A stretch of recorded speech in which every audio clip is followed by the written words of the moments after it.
Estimados estudiantes, les doy la más cordial bienvenida a esta tercera sesión de nuestra materia Lógica y Epistemología Jurídica. En esta oportunidad nos adentraremos en el estudio del módulo número 3, titulado Sobre los actos y operaciones mentales. Soy su profesor Eduardo Solís y tendré el gusto de acompañarlos en este fascinante itinerario de la razón aplicada. Nuestra meta para hoy es comprender que la praxis jurídica no es una mera aplicación mecánica o autómata de textos legislativos. El derecho, en su dimensión más noble y rigurosa, exige entender los procesos cognitivos y las estructuras lógicas a través de los cuales la mente del jurista procesa la realidad, valora la evidencia fáctica y adopta decisiones de trascendencia social. A lo largo de esta presentación, analizaremos cómo el razonamiento legal no responde a capricho o a la intuición desregulada, sino a un ordenamiento sumamente riguroso de las facultades del pensamiento humano.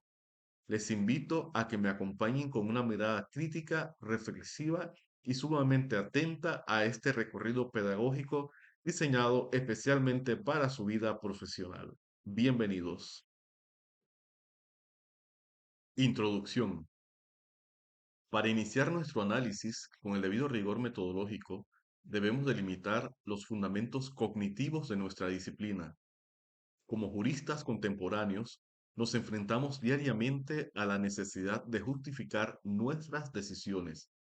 No podemos conformarnos con decir qué norma aplica, sino cómo llegamos racionalmente a esa conclusión. En esta sesión exploraremos tres dimensiones esenciales. Primero, la triada clásica de las operaciones mentales, que son el concepto, el juicio y el razonamiento, que constituyen la base de toda argumentación jurídica sostenible. Segundo, analizaremos los criterios de verificación y el concepto de la verdad, proporcionándoles las herramientas epistemológicas indispensables para distinguir con precisión científica entre la verdad material, que son los hechos tal como ocurrieron en la historia, y la verdad procesal, que es la reconstrucción legítima contenida en el expediente. Y finalmente, estudiaremos cómo la motivación judicial no es un acto de voluntad o de poder discrecional, sino un riguroso proceso de justificación epistémica que se erige como la máxima garantía de un Estado de Derecho frente a las arbitrariedades que se pueden cometer. Concepto, juicio y razonamiento. Abordaremos ahora el pensamiento lógico estructurado a través de sus tres operaciones mentales u actos del intelecto. Estas operaciones se organizan de manera jerárquica y sucesiva. La primera de ellas, la más básica, es el concepto. El concepto es la representación mental abstracta e inmaterial de un objeto o de una cualidad, captada sin afirmar ni negar absolutamente nada sobre ella. En nuestra disciplina, los conceptos son los ladrillos de la dogmática jurídica. Palabras como homicidio, contrato, imputabilidad o jurisdicción son abstracciones que aíslan las notas esenciales de la realidad social para permitir su estudio técnico. La segunda operación es el juicio. Este se configura cuando la mente conecta dos o más conceptos para realizar una aseveración sobre el mundo. A diferencia del concepto, el juicio sí posee valor de verdad, es decir, puede ser verdadero o falso. Finalmente, la tercera y más compleja operación es el razonamiento. Consiste en encadenar y relacionar juicios conocidos denominados premisas, con el fin de derivar un nuevo juicio que antes se desconocía, es decir, la conclusión. El razonamiento es el motor del discurso judicial. Asocia premisas normativas y fácticas para justificar racionalmente una sentencia o dictamen. Silogismo, falacia y prueba de validez. Para aplicar este andamiaje formal al campo práctico, recurrimos al silogismo jurídico, el cual representa la estructura clásica del razonamiento deductivo. En su formulación, la premisa mayor equivale a la norma jurídica abstracta. La premisa menor representa el hecho probado en el proceso y la conclusión es la subsunción obligatoria del hecho en la norma. Sin embargo, en el debate forense, la racionalidad se ve constantemente amenazada por las falacias, que son argumentos con una apariencia engañosa de validez, pero que esconden un error estructural de razonamiento. Debemos estar alertas ante las falacias, como el ataque ad hominem, que descalifica al testigo en lugar de sus argumentos, el ad baculum, que apela a la fuerza institucional, o la petición de principio, que asume como verdadero lo que apenas debe probarse. Por esta razón, la epistemología jurídica exige dos pruebas de validez ineludibles: la validez interna o corrección formal del razonamiento deductivo y la validez externa que certifica la verdad empírica de las premisas. Un fallo judicial solo será justo si es formalmente impecable y fácticamente verdadero. Adentrémonos ahora en uno de los problemas fundamentales de la epistemología procesal, el problema de la verificación. Históricamente, el neopositivismo del Círculo de Viena defendió la verificación empírica como el único camino para validar enunciados científicos.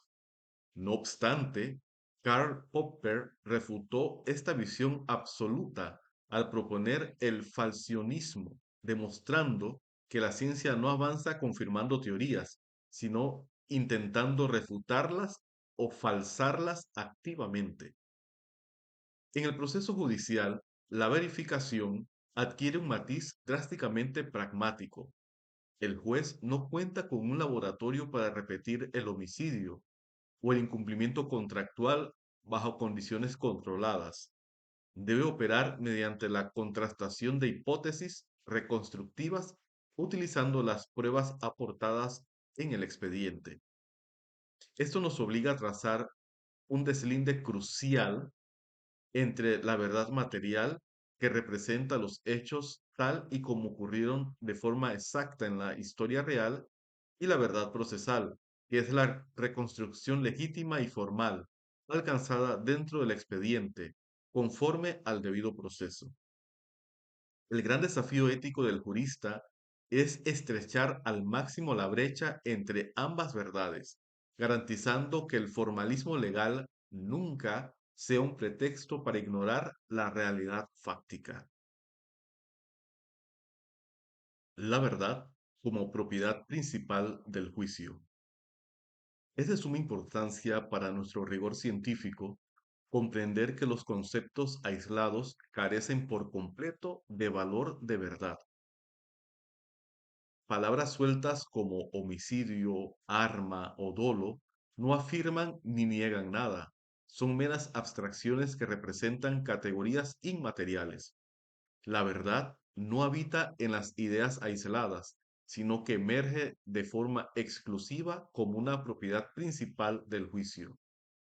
Es en el acto del juicio donde el intelecto asume compromisos reales con el mundo. Cuando formulamos un enunciado asertivo como por ejemplo, el ciudadano X causó la muerte del ciudadano Y con alevosía, estamos conectando conceptos a través de una cúpula afirmativa. Al describir un estado de cosas específicos, este juicio asume el riesgo de ser confrontado con la realidad exterior, adquiriendo la propiedad de ser calificado como verdadero o falso. Por lo tanto, recuerden siempre que el juicio es la unidad mínima del pensamiento que puede portar el atributo de la verdad fáctica. Coherencia lógica e inmutabilidad de la verdad. Junto al criterio de la correspondencia fáctica, la epistemología nos exige analizar la verdad como coherencia lógica.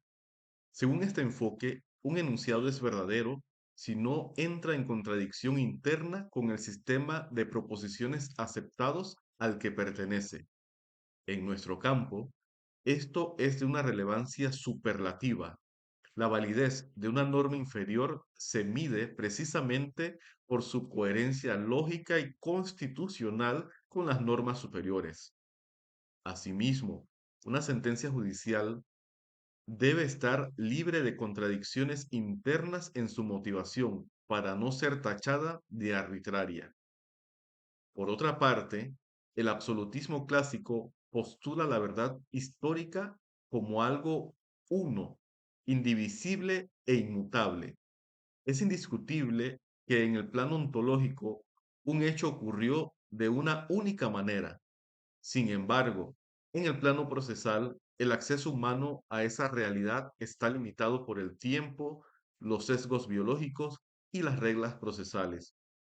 Por esta razón, el derecho edifica instituciones como la cosa juzgada, asumiendo con madurez crítica la falibilidad cognitiva de nuestra especie y priorizando la estabilidad social y la seguridad jurídica una vez agotadas las garantías de revisión de las decisiones judiciales. Subsunción deóntica y control de convencionalidad. La clásica operación mental de subsunción ha adquirido una complejidad sin precedentes en el constitucionalismo contemporáneo. Tradicionalmente, subsumir era una operación lógica lineal, de todo o nada, donde el hecho fáctico simplemente encajaba en el supuesto abstracto de la ley interna nacional. Hoy en día, como observamos en el esquema, el control de convencionalidad ha transformado este proceso en una operación bidimensional sumamente compleja. Primero, realizamos la subsunción clásica, pero inmediatamente después el cerebro del juez debe activar un juicio simultáneo de compatibilidad con la Convención Americana sobre Derechos Humanos. Si se detecta una antinomia intersistemática entre la ley nacional y el corpus juris interamericano, se debe acudir al principio pro hominens para desplazar la norma restrictiva. Si el conflicto es entre principios constitucionales, transitamos hacia la ponderación, aplicando el examen de proporcionalidad estructurado por Robert Alexi en tres subpasos estrictos: idoneidad, necesidad y proporcionalidad en sentido estricto. Finalmente, esta operación mental no depende de que las partes la soliciten, es una obligación epistémica ex oficio de todo juzgador, quien se instituye como el garante de la regularidad convencional del Estado. Neurobiología del razonamiento jurídico. Los avances de las ciencias cognitivas y la neurobiología forense han provocado un quiebre definitivo en el formalismo clásico que describe al juez como un autómata de pura racionalidad lógica abstracta. Los estudios científicos, mediante neuroimagen funcional, demuestran que las decisiones jurídicas no ocurren en un frío vacío cartesiano. La corteza prefrontal, encargada de la planificación y la lógica deductiva, operan en una constante interconexión con la amígdala y el sistema límbico, que procesan las emociones, la empatía y los valores axiológicos internalizados. Variables físicas como la fatiga cognitiva o el condicionamiento emocional influyen directamente en cómo nuestro cerebro selecciona las premisas del silogismo fáctico. Este reconocimiento de nuestra falibilidad biológica nos obliga a deponer la soberbia del racionalismo extremo. Debemos entender que la lógica formal deóntica no es un estado natural de nuestra mente, sino una herramienta metodológica artificial e indispensable que el derecho nos impone para disciplinar nuestros sesgos inconscientes en favor de la justicia procesal. Llegamos al final de nuestro módulo, analizando cómo el juzgador edifica el juicio de probabilidad epistémica. Al no haber presenciado el hecho del pasado, la mente del juez debe recurrir a las máximas de la experiencia, que son juicios de valor hipotéticos, extraídos de la observación repetida del comportamiento social y la ciencia. El rigor de nuestra ciencia exige que estas máximas no sean meros prejuicios personales, sino enunciados con base empírica contrastable. A partir de este recorrido, podemos arribar a 5 conclusiones definitivas. Primero, la actividad jurisprudencial depende directamente de la disciplina intelectual y del correcto encadenamiento de conceptos, juicios y razonamientos. Segundo, el silogismo deductivo clásico se mantiene vigente como un límite formal indispensable contra la arbitrariedad y las falacias retóricas del foro. Tercero, la verdad judicial es un juicio de probabilidad epistémica, validado racionalmente y no una simple convicción subjetiva del juzgador. Cuarto, la verdad procesal, construida como pruebas lícitas y bajo contradicción, es el único camino éticamente aceptable para alcanzar la justicia bajo el imperio de la ley. Y quinto, la coherencia lógica interna de toda sentencia es un requisito constitucional que salvaguarda la seguridad jurídica de nuestra sociedad. Y con esto cerramos el estudio del módulo número 3 de nuestra materia. Les agradezco profundamente su valioso tiempo.